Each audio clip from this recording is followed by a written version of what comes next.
খিদে পেয়েছে, ঝটপট বানিয়ে ফেলো। আর তোমরা কিন্তু বুঝেই গেছো এটা কি বানিয়েছি। সবথেকে তাড়াতাড়ি কিন্তু এই জিনিসটাই বানানো যায়।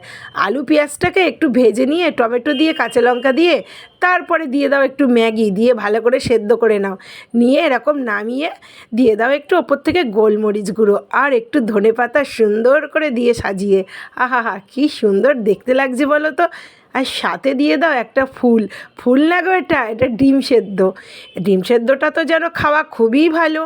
আর এই শীতের দিনে কিন্তু বেশ ভালোই লাগে গরম গরম ম্যাগি। আর বানানোও কিন্তু খুবই সহজ, তাই না বলো? তো বন্ধুরা, এবার পাপা আগে খেয়ে বলবে কেমন হয়েছে।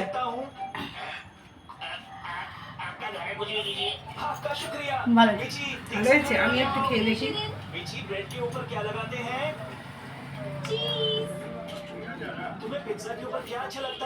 দারুণ।